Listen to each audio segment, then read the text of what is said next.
Then he skipped over in Jeremiah 29 and said, for I have a plan for you. Yes, sir. To prosper. I ain't here to harm you now, but my plan is for you to prosper. Yes, sir. But some things I'm about to do, it's going to feel like it's going to harm you. I'm going to cut some things away. I'm going to take some people out. I'm going to let some people go, walk away from you. But I got a plan for your life. My first thing tonight, I want to tell you, God has a plan for our life. Even though some things in our life may be in some chaos right now, God got a plan. See, God He's looking at the whole picture while we're looking at this one aspect of things, because we always feel like, why is this happening to me? God, why is this happening to me? Why in the world is it happening to me? But God has set some things up. Now, Pastor Carter, I'm a basketball coach. I love watching basketball. And this particular play that I love is called the alley-oop. A guy goes to set a screen. He rolls off of it. His partner throws the ball up. It may look like it's a turnover to everybody else. But for the guy that's throwing the ball and the guy that's receiving the catch from the ball, they have a relationship. So that's what God is doing tonight. He's throwing your life up so the devil may look like it's in shambles tonight. But if you only can just receive his plan, if you only can just receive his plan, he got a purpose for you on tonight. Let's follow me down. And now we're talking about Joseph. God had a plan for Joseph. Joseph, he was favored among all his brethren. He had a coat of many colors. He was looking the part. Everybody, people didn't like him because what was on him. And I want to tell some people today is, some people don't like you, not because what's on you, but what's in you. Because they're threatened by your anointing. They're threatened by your purpose. They're threatened by the plan that God got for your life. So the enemy is not threatened by he's not worried about, like I told him Sunday, I said, he's not worried about your title. He ain't worried about your clothes. He ain't even worried about where you come from. He worried about your position. So that's what Joseph's brothers was mad about. They wasn't mad about the favor. They was mad about the position that he had with the Father. Because his brother then worked all day long. Then they come back home and hear about Joseph. Went out and did their thing and tried to please their father, but when they come back, they hear about Joseph. I want to tell somebody tonight, God, you on God's mind. You was on God's mind tonight. So God got some things in store for you now. And when God got a plan for your life, some things ain't gonna always seem like it's beneficial. It ain't gonna seem like it's always in your good. But if you only can just withstand the test of time, just watch God work. Touch your neighbor and say, watch God work. Touch other neighbor and say, watch God work. Say, watch God work. So now I know that God has a plan for my life, and he knew me before I was in my mother's womb. He gave me the demonstration of a seed, of this apple seed. I may not know what this seed is. You may not know what this seed is. But only the Creator who put the seed in the earth knows what it is. So he's the only one that knows what this seed is. And I want to tell somebody tonight that you're dangerous. I go to Walmart and I grab some apple seeds off the shelf. They're not dangerous when they're on the shelf. They're only dangerous when I take them off the shelf. I go purchase them, take them home, and put them in the ground. You're not dangerous just at church. You're not just dangerous at school. You're not just dangerous at the house. You're not dangerous in them places. You're not dangerous when I'm around my friends. I'm dangerous when God put me through this thing called the process. When he put me through this thing called the dirt. Well, nobody else knows what I am, but he got a plan for my life now. He got a plan for my life. Nobody else knows what this seed is but the Creator. Nobody knows your true purpose but the only one that created you. So their words can't tell you what you're supposed to be. Sometimes their word may sound good, but if it's not lining up with the will of God, it ain't for your life. It's It's not for your life. So this is what I had to tell. This is what I tell a lot of young people is, we can't get so caught up in what they say about me, and it causes me to move out of position. I can't get so much caught up in what they think about me, how they dealt with me, how they feel about me, to get me out of position. Because if you always worried about what people say, God can't trust you when he put you in a certain position to flourish. So let's look at this demonstration now. I take this seed from Walmart and I put it in the ground. I'm the only one that knows what the seed is because I bought it. Come on. I'm the only one that knows what the seed is because I bought it. And we're not just bought, but we're bought with a price. That blood that was shed on Calvary, that was the purchase. So now I'm the only one that knows what the seed is. My mother can tell me this is orange. My daddy can tell me that this seed is a banana. But I'm the only one that knows. It may look like it to them, but I'm the only one that knows. So I want to come encourage somebody tonight. God is the only one that knows the plans for your life. He may release certain secrets to your leader and to people around you, but he's the only one that knows your true purpose. But in order for you to fulfill your true purpose, you got to stay in him. Walk with me now, walk with me now. So now I take this seed, I buy this seed. I'm the only one that can plant this seed now. So I go to plant this seed. Now it's in the dirt. Now it's in the dirt. So what a lot of people try to do is they try to put their words, they try to bury you. They thinking they bury you. They leaving you for dead. They gonna plant a seed and they leaving you for dead. But they just don't know what they just did. Yes, sir. When they begin to talk about you, yes, sir, they don't know what they just did. When they begin to lie on it, they don't know what they just did. They might put dirt over your name, but guess what? You ain't buried. You're just planting. Touch the neighbor and say, I'm just planting. I'm planting. I'm planting. I'm planting. I'm planting. I'm planting. I'm planting. Y'all ain't got no energy from saying I'm planting. I'm planting. So the dirt, I put dirt over this. I put dirt over this seed. Now I put water on it and I let the sun do what it do. Now this is what God do. He don't just plant a seed and water it and leave it. He continues to nurture it as it begins to grow. Yes. As it begins to grow. Yes.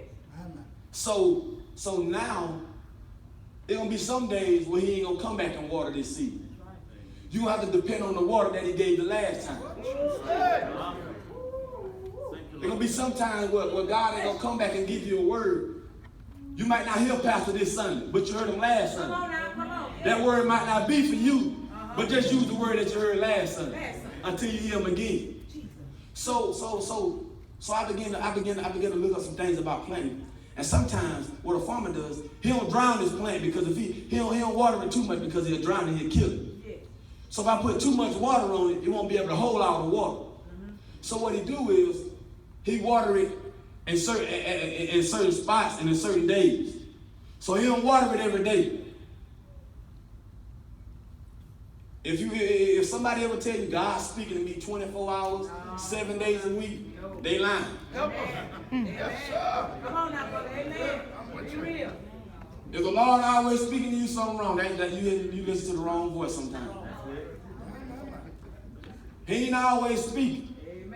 Because he's going to see you through this thing called a process. And sometimes when he see you through the process, he going to be quiet. It's just like with me taking the test in school. They tell me after the teacher tell you, I don't prepare you for this moment. I don't prepare you for this time. But I can't say nothing. All I can do is just walk around the room. I can't say nothing. I can't give you a gesture.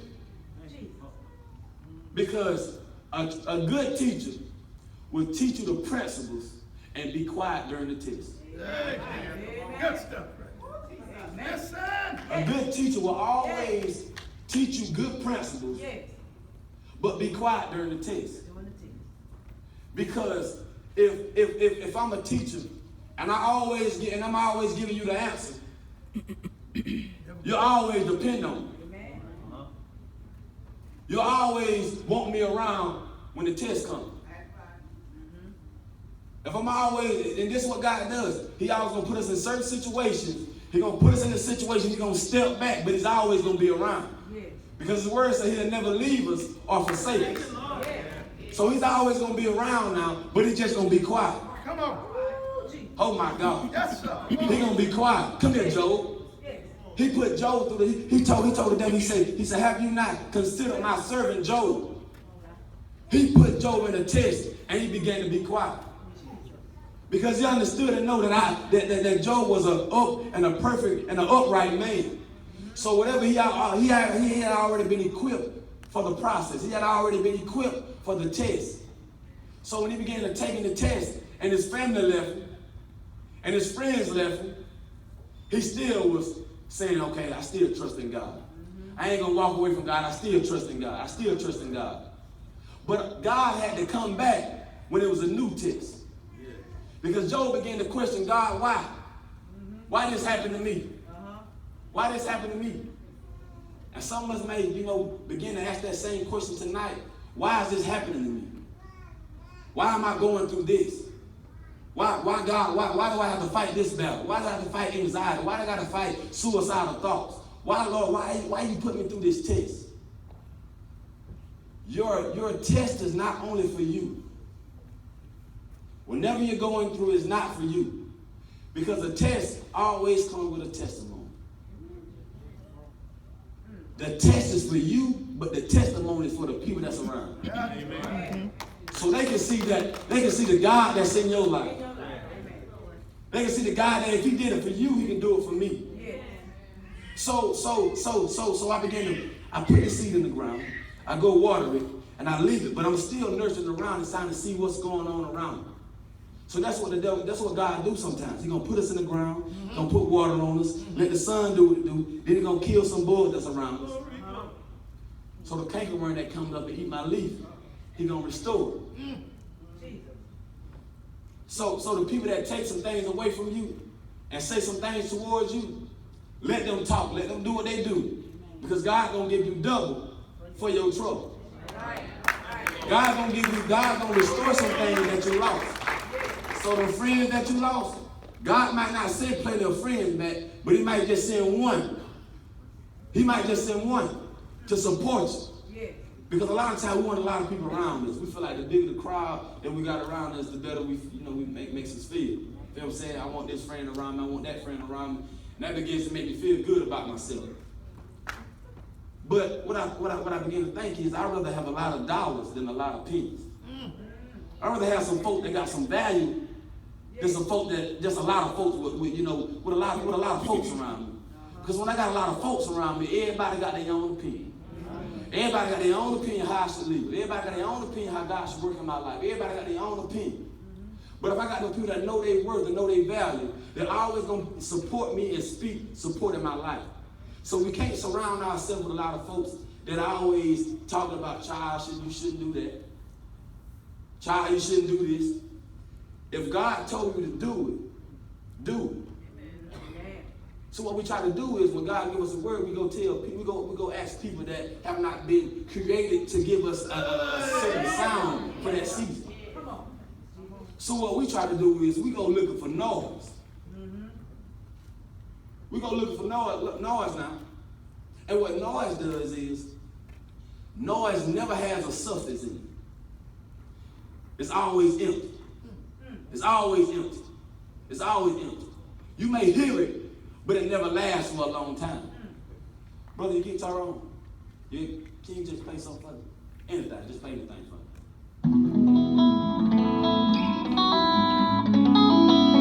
Now stop playing. Play it again.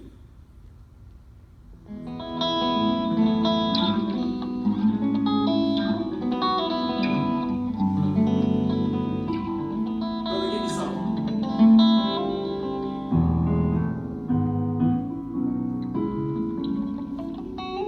See, now that's the difference between noise and a sound. Noise comes from something that's empty. If I thump an empty can, it makes a noise. But a sound comes from something that has substance. The noise from the guitar, not just coming from the guitar, but it moves it through to the wires. And it hits the speaker. Because it got something behind it. But noise is always empty. So watch the folk that's around you. Oh my God. That's making a lot of noise. Watch the folks around you that's making all that noise, but not making the sound that God called them to make. Because now, Joseph now, let's go back to Joseph, Genesis 50. Joseph he goes to his brother and tells him a dream. And they release a noise to discourage him. Oh, so you think you're above us now? You think you're better than us now? Joseph's like, nah, man, this is what the Lord gave me. Sometimes you got to watch it. What God give you, watch who you give it to. It may be a great word, but it might not be for them type of people. It might not be that season for them to hear that right now. Because they might be in their feelings now where they can't hear that. They might take it a different type of way. So you got to watch who you give your words to. So now Joseph, he tells his brothers this dream and everything. So now they out to kill him. They out to get him. They want to kill him. But one man stood up and said, hey, oh, no, that's our brother. Yes, right. We can't kill him now. We can't kill him because that's our brother. So now they said now they go to try to, they rip his coat off. They put blood up on it. They bring it back to the daddy. They put Joseph in this big old kind of, some describe it as like kind of like a wheel, but some call it like something like a big old deep surface that's in the earth. So now they put Joseph in this thing what is called a pit. So they put Joseph in this pit. See now, the same God that Joseph was trusting God, the same God that was speaking to Joseph when he had the favor and he had the coat, was the same God that was speaking to Joseph when he was in the pit. Same God now, same God. Watch this how I set this up now. Same God. And the Bible tells about how he had no water, had no food supply. Because God wanted to show the brothers, you can put them in the pit, but I still got it. You can be sent out to kill them, but I still got it. So now they put Joseph in this pit. Now what they do now is they try to go sell Joseph. I'm setting it up now. Watch how I do this. They go to sell Joseph. Now Joseph goes and they begin to sell Joseph now. Joseph is working for Potiphar. He's working. Now he's found favor with the king. He's found favor with the head man. So now Joseph is in the room now. So the folk that sold him into slavery, now they back home. Now their land is in famine. Now they in lack. Now they ain't got nothing. Famine came upon their land soon as Joseph left. So it's going to be some friends that's going to be in some chaos when you leave. There's going to be some places that's going to be in the uproar when you leave because you was there. But once you remove yourself, all chaos will break loose. But they just didn't know that this was all a part of God's plan. So now they sell Joseph. Joseph began to work for Potiphar. Now Joseph, he's a handsome man. Now Potiphar's wife started looking at my boy. She started to look at him because he looked good. And she wanted my boy, but my boy didn't want her because he understood the code. You're my partner girl now. I can't try to talk to you now. You're my partner girl. I can't try to talk to you now. You're gonna have some folk like that. They're gonna try to talk to you, and they're your partner boyfriend, your partner girlfriend, watch them type of folk now. So Potiphar now, he's mad at Joseph because the wife is mad now because she couldn't have it. She was after that call upon his life. She was after because he looked it good. She was after that. So now Joseph he in prison now. He in prison. And now Potiphar's in the uproar now. Why? Because Joseph is in prison. So now While Joseph is in prison, somebody says, no, I need somebody to interpret this dream. I need somebody to interpret this right here. I'm looking for somebody. The king looking for somebody. Ain't nobody else in the land called to do this but Joseph. Ain't nobody, it's crazy now. Ain't nobody else called to this thing but Joseph. So now Joseph has now been sold into slavery. He was about to get killed by his brothers. Now he's got lied on. Now they calling for him again. Now they calling for him again. Now they calling for this man, the one that can only interpret the dream. Now they calling for the one that can only help me soothe my problems. Now they call on the one after they done turned their back on me. They gonna call on him. And in the process, this is what I had on my notes. I said, you must trust the process now. It's in the process where God develops your character. He pushes you through this test of time to test your character. To show himself, okay, if you can handle this problem on this level, you can handle it on this level. So what a lot of people try to do when they get in leadership, they chase out the leadership, they chase after this position, but they have not been developed for the leadership position. And they get in this leadership position, and now something come against them. Now they ain't got the tools to handle the position. But what God showed me was, I'd rather be developed over displayed. I'd rather him develop me than put me on the platform that I'm not ready for. I'd rather him put me through the test of time. I'd rather him put me through some things on this level, so when I get up here, I can fight all the battles. Come on. Because I have now been equipped to fight these things. I remember playing football, they always made us lift weights. And I always wonder, why in the world would they have me lifting weights? I ain't getting no bigger. I'm not seeing anything. But I was getting stronger. So when somebody hit me, I wouldn't break a bone. So that's what God do. That's what problems will come for. Because James said, count it all joy when you fall into various trials. So what in other words that is telling me is that I have to count these things up when I'm down here. I have to count up when they lied on me. I have to count up when they talked about me. I have to count up when they turned their backs on me. I have to count up those things, because when I count those things up, all that's doing is just testing my patience. That's just testing my patience.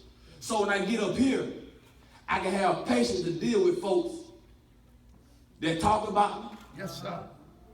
I can have patience for folks that say they're going to do this for me and they don't never do it.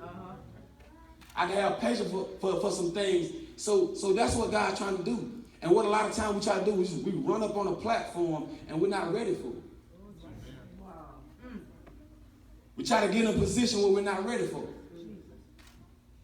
But the process will always develop you if you just trust in it. Trust in it. Because if you trust in the process and get the tools out of it, a lot of people focus on the prize, Pastor Carter. They're focusing on the finish. How can I get to the finish? How can I get to the finish line? But they never focus on the process. But if you focus on the process and not the prize, the process, you will learn some things. You'll learn how to love folks when they're hating on you. You'll learn how to love some folks when they talk about you. That's what the process teaches you. But if I'm always worried about the prize, I'm always got my eyes on the prize, I'm always going to veer off and look at what other people are doing, what other people are saying about me, what other people are doing against me. But let me set this thing up. Let's go to Romans 8. My God. My God. I like how it is. I like teaching, man. I can get riled up, but I like teaching. Let's go to Romans 8. Romans 8. This is what the process does now. Trust in the process. When God puts a plan in place for your life, he will send you through this thing called a process. The process does not always feel great, Pastor Carter. But it's meant for your good. The process don't always feel like it's beneficial, but you need it But you need it now. Amen. Now let's go to Romans 8 and 18. He said, for I reckon that the sufferings of this present time, that's the process, the present time, things you're going through now. The process will always be things you're going through now. For I reckon that the sufferings of this present time are not worthy to be compared with the glory which shall be revealed in us. And in the process, you're only just in the middle. You're in the middle of everything. But if you just have faith enough to say, God, I trust your process, but the problem that you're giving me that I know that they can't even compare to what you're about to do in my life. So, to be honest with you, sometimes, when we're in the process, sometimes God be quiet sometimes. Sometimes I feel like he don't be hearing our prayer sometimes. But God has already equipped you for the end. You just got to have faith in him. Yes, sir. Because if you have faith in God, God will begin to move some things around just for you. Now watch this now. Like I said, the process is in the process where God develop your character. Many people want to chase a title. Many people want to chase cars, houses, and things, and relationships. But they have not been developed for those things. God can give me $1 million, but if I don't got $1 million mindset, I just go out there and spend it. But God has developed me for that $1 million mindset, that $1 million status. So in order for me to develop, this is what develop means. It means to grow, a cause to grow, become more mature, advance. Oh my God. Some stuff God is trying to advance us in. But we want to rush this process. We want to do things for God. God said, nah, I got this. This is my plan, not your plan. Now, this is what the word display means. To make a prominent exhibition. Oh my God. This is what I like right here. Something in place where it can easily be seen. We want to easily be seen. That's what the seed does. The seed is in the ground, it's alone. Ain't nobody that's talking to it. Only one that's nursing it is God. But he can't see God. The seed can't see me. Only time the seed see me was when I bought it off the shelf, took it out the pack, put it in the ground. It don't see me no more. But it just feels water. But it feels sunlight. You might not be able to see God, but you hear him when he's talking to you. But you feel him when the preacher started preaching. You might not be able to see him, but you can feel him. And you can hear him. That's what faith is for. Because if I can believe that, if I believe that this is God watering my seed, I'm going to grow. So now I begin to water the seed. Now it start to catch root. So now it's no longer the seed that I bought. It's starting to catch root now. So now, as we go forward and talk about Joseph, God had a plan for his life. But God had to put him in the dirt and let his brother cover him over. Let me give you this illustration. His brother had to put him in the pit. They thought they was leaving him for dead. But he was only just planted there. Amen. So now he was bought. Oh my God. Now he was bought, now he was sold into slavery. Now he was sold into Egypt. Now he going to Egypt now. He going to a place where sin is running havoc. But now, look at this right here. Let me show you this. So now, in Egypt, that's where he began to catch root. That's where he began to show himself. That's when he started to flourish just a little bit. But he have not really stepped really into his purpose just yet. Because he's still in the process. You may catch root in the process, but you got to continue to grow. Continue to grow. This is what a lot of people try to do. They start catching root. Now they feel like they're ready to flourish. Now your roots ain't strong enough yet. So now, Joseph he's starting to elevate himself now. His name's starting to get some clout now in Egypt. So now, this is what he do. This is what Potiphar do. Potiphar starts seeing, now It was a seed. Now it's starting to sprout up. Now Potiphar's starting to see the sprout. He's starting to see the leaves. But he don't see just no fruit yet. He don't see nothing just yet. So he really don't trust Joseph like that. He don't trust him right. He don't trust him like he wants to. So now Potiphar's wife lied on the boy. And when she lied on the boy, now they call Potiphar to be mad. Now I got to put him in prison. Now this is what God do. God begins to water that seed some more. Now it begins to grow. Now it's starting to flourish. Now it's starting to come into his own. So now Potiphar is stricken with a problem. Same person that threw him in jail now needs his fruit. He didn't see the fruit when he threw him in jail. But God created a problem just for Joseph. And sometimes God will create a problem in your friend's life just for you to come in and show the glory that's in your life. Just for you to show that God is working in my life. Just for you to show that God is still in my life. So now, Potiphar has this problem now. Now, they say, he sends his servant out and says, hey, I need to find somebody to interpret this. But the boy that was in prison with Joseph, he seen the fruit. He said, hey, man, you know, Joseph want the one right here. He can do it. He interpreted my dream. He did it for me. So now, they say, hey, bring me Joseph. Bring him back out of there. So now Joseph began to tell Potiphar everything that the Lord told him. Because Joseph was in position to hear God. And that's what we got to do now. We got to be in position to hear God. If we want to work in God's plan, we got to always be in position to hear what he's saying.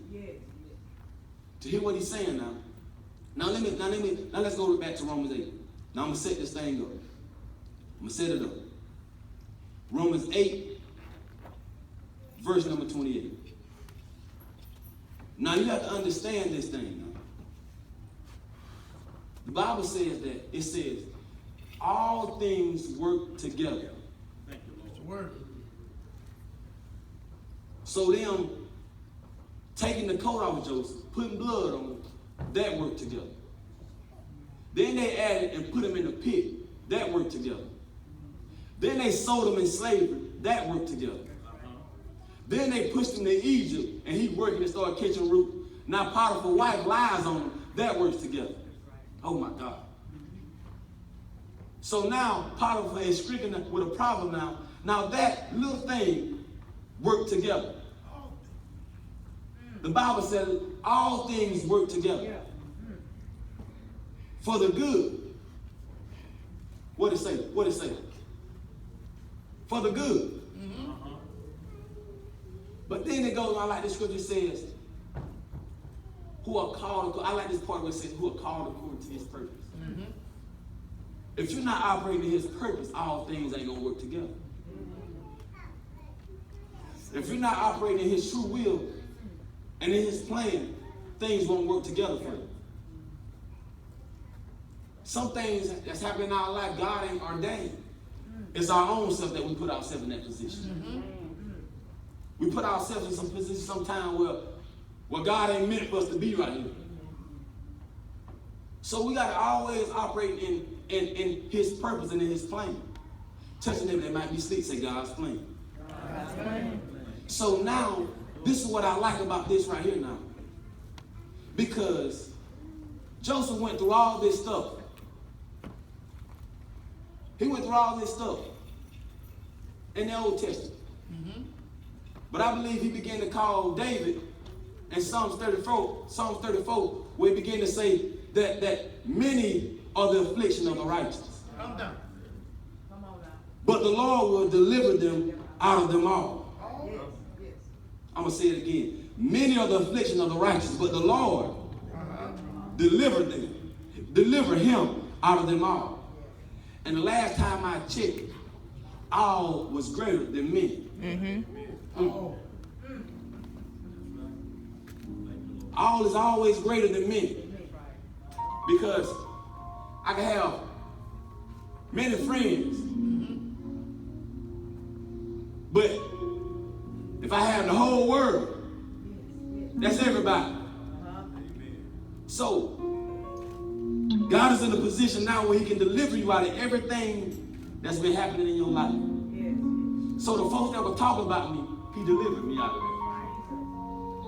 Folks that turned their back on me, he delivered me out of that. Yes. So now I'm in a place called Move of God Deliverance Center. Yes. Yes. Come on now. Where everything that I've been going through, yes, he's getting ready to deliver me. So the folks that been talking about him, he getting ready to do what he do. The folks that lied on him, he getting ready to do what he do. Folks that turned their back on him, he getting ready to do what he do. Because now listen at this right here. Verse number 30 says, in Romans 8 it says, moreover he did, for who he did predestined, he also called.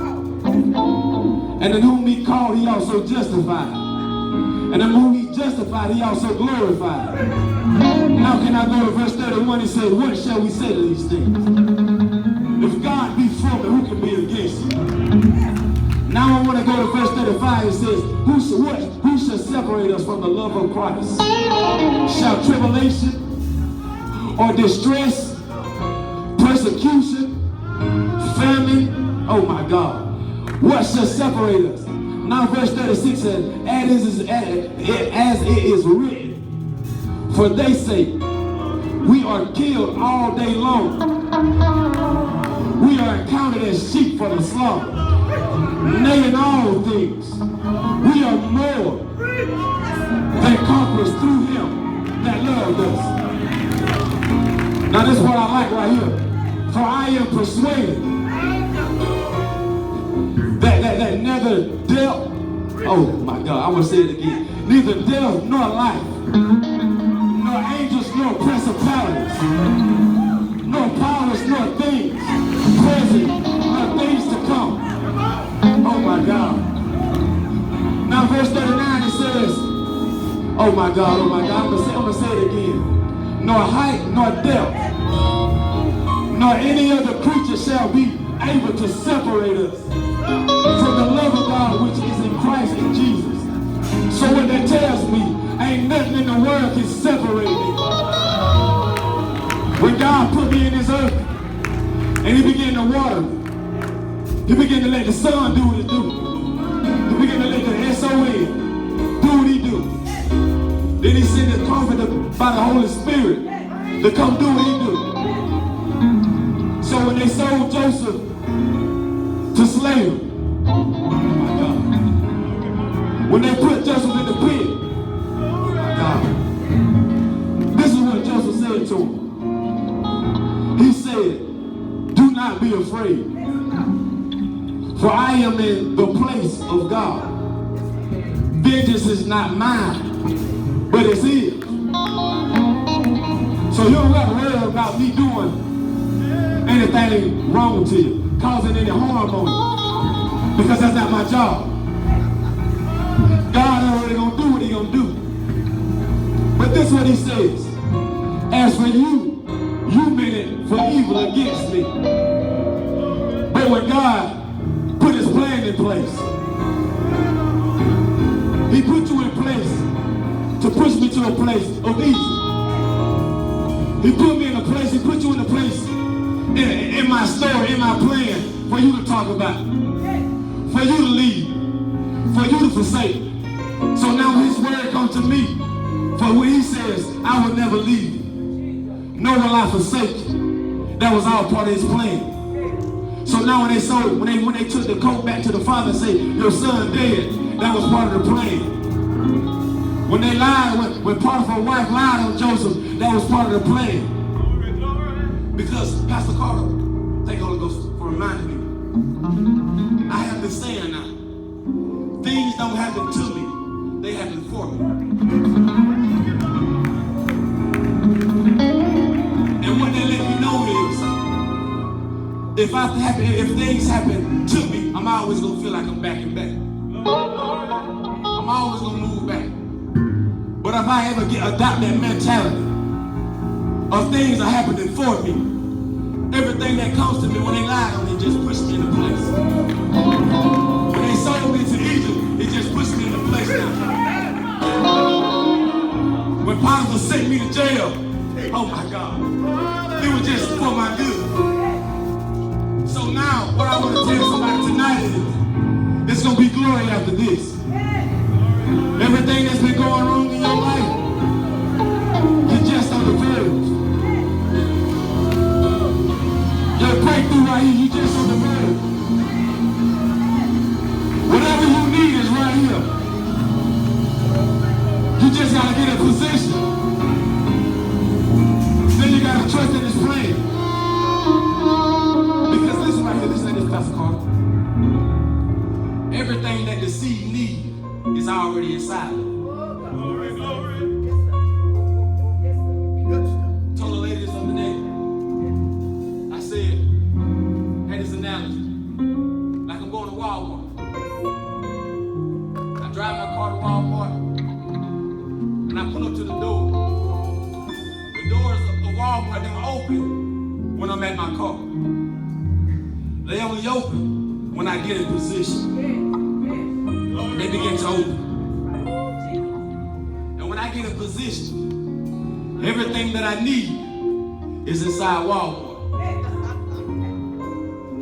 So when I'm feeling lonely, love is inside Walmart. When all chaos is going wrong in my life, peace is in Walmart. Oh my God. When I feel like my friends turning their back on me, Jesus, He in Walmart. But I can't get what's in Walmart when I'm out of position. I only can go to Walmart and the doors open when I get in position.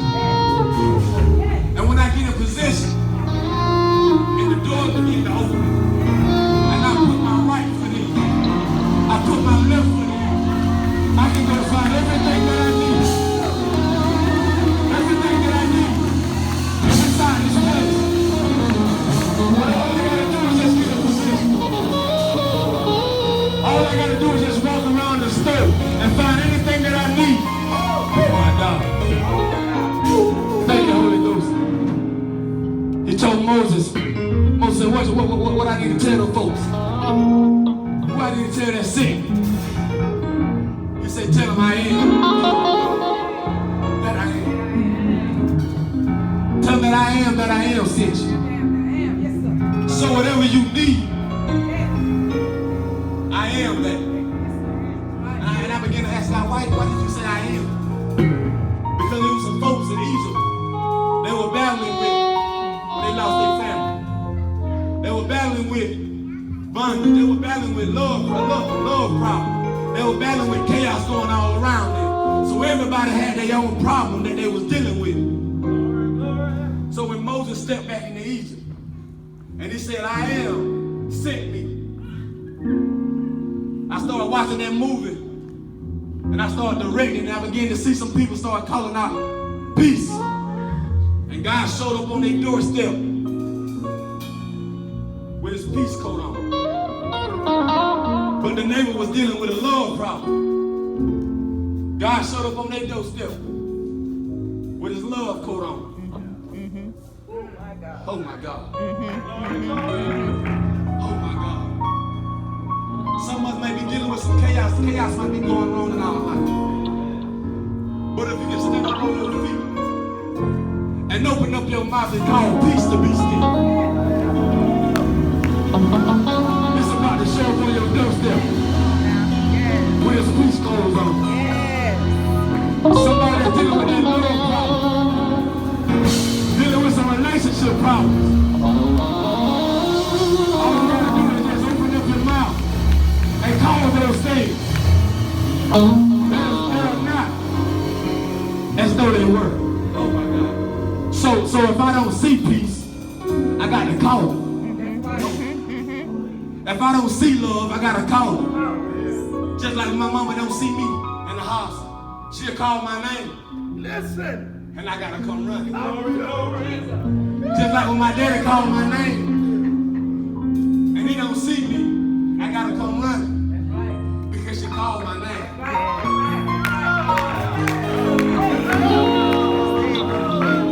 So what I want to tell somebody tonight is, whatever you need, whatever battle that you've been going through, whatever problem that you got, it's just waiting on you to speak to it. Pastor Carter, I told Word of Faith. I told him last Sunday. And I told him Parliament Center Sunday.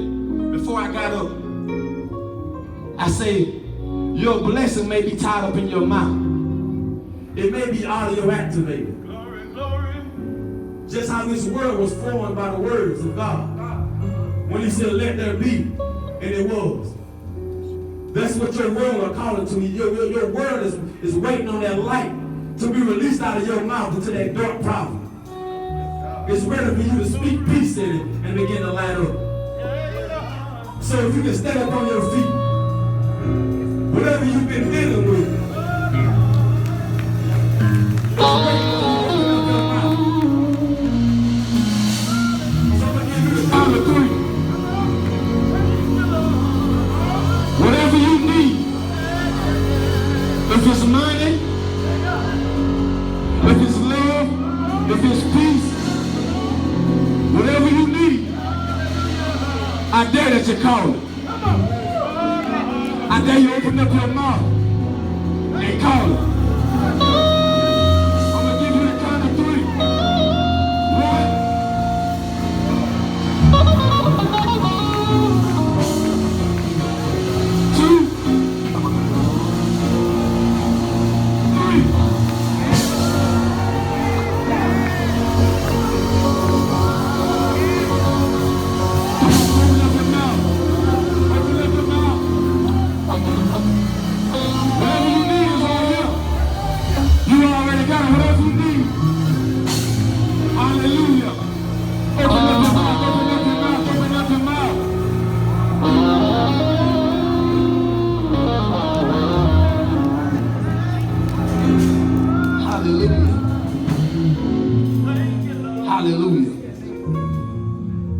So, in my closing, I told y'all it was a picture painting.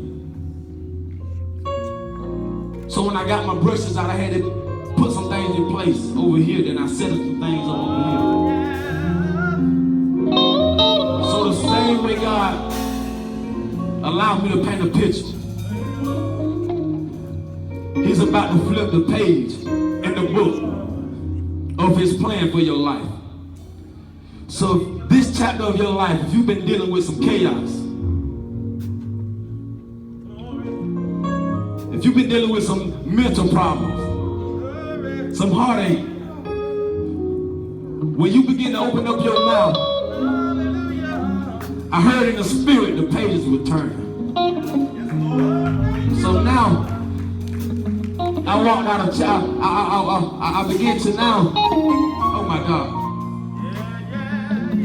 I walked out of that chapter of chaos. Oh my God!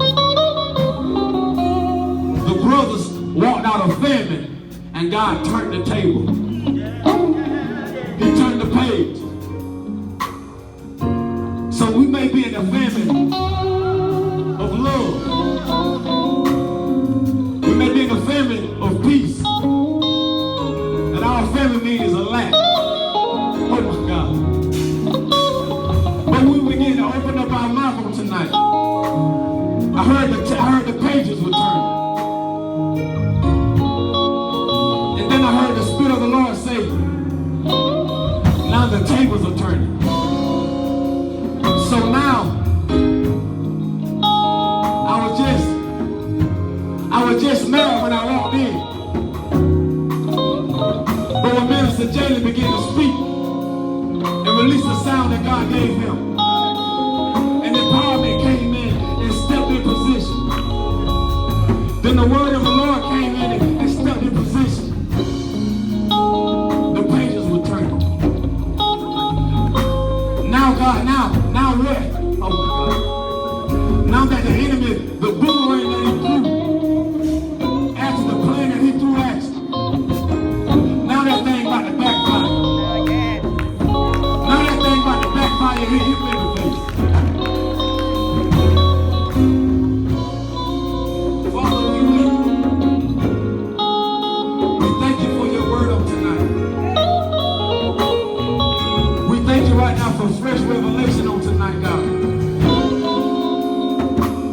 God, don't let it be just for a moment, God, but God, give us a movement to where we can pick up your word on tonight and begin to carry it out of these four walls.